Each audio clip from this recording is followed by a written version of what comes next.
This is critical. This is critical. These people are hurting so bad down there. It's like nothing I've ever seen.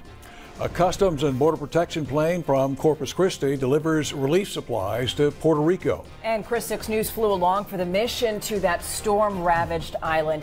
Thanks for joining us. Imagine life without electricity and little to no food or water. People in Puerto Rico have been living that way for the last 3 weeks. But a massive relief effort is underway, and U.S. Customs folks based right here in Corpus Christi are on the front lines of that effort. Chris 6 News reporter Jan Caffrey went to U.S. Customs to Puerto Rico to airlift supplies there, and she joins us here in the studio now. So tell us how this mission came about.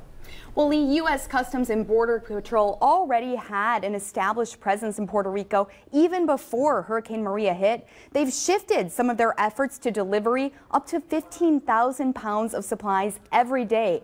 And for the Corpus Christi crew I flew with yesterday, this was just one of many ongoing humanitarian missions. Crumbling buildings, tainted water, and no electrical grid. Puerto Rico, post-Maria, is a scene of devastation. These people are hurting so bad down there. It's like nothing I've ever seen. It's why 6 Customs and Border Protection agents set out from Naval Air Station Corpus Christi for Aguadilla, Puerto Rico. We'll be doing about 3,600 miles today. A lengthy mission, nonetheless. This is critical. This Border Patrol plane is usually used to search for drug smugglers, but now it's been repurposed for a humanitarian mission, and it's packed with canned goods, water, clothes, toilet paper, diapers, and generators. Almost any nook and cranny you see here has been supplies has been put on board the aircraft. After a 5-hour flight, the crew arrives at the Barranquilla Air Station. All of these supplies are arriving from Corpus Christi to Aguadilla, Puerto Rico. There are 4,000 pounds worth of supplies that have come in on this plane. So every drop of water we bring to them, every generator that we bring that brings electricity to them, they're eternally grateful for. The supplies are distributed to storm victims, but also to Customs and Border Protection agents. Many are also victims of Maria's wrath. Our Border Patrol agents, because most of their houses are gone too, they don't have any place to live as well.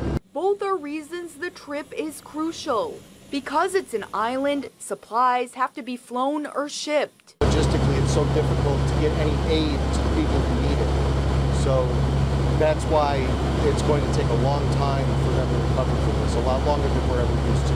A group from Texas is among the Customs and Border Protection agents stationed in Puerto Rico. Nobody was out at first, and then little by little people starting to come out, giving people supplies and food and water. They need it, and it was our pleasure to give it back to them. And another task for the Corpus Christi crew was to bring those Texas agents home. After 15 hours, the mission is complete. But the day is just a glimpse at the ongoing recovery efforts underway in Puerto Rico, and crews are ready to return. As long as we're needed, as long as we're needed, we'll go out there and keep doing this mission.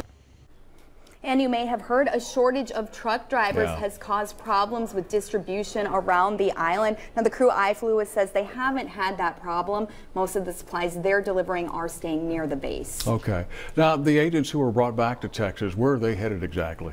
Well, a lot of those agents are headed home, making their way to El Paso or San Antonio. But a few who flew with us here from Puerto Rico are actually from Puerto Rico, including one who stayed during Hurricane Maria even after his family had evacuated to the U.S.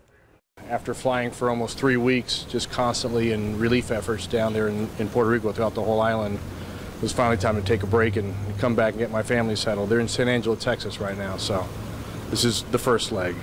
And now he'll be seeing his family for the first time since the storm, and you'll be hearing more from that agent tomorrow night here on Chris 6 News.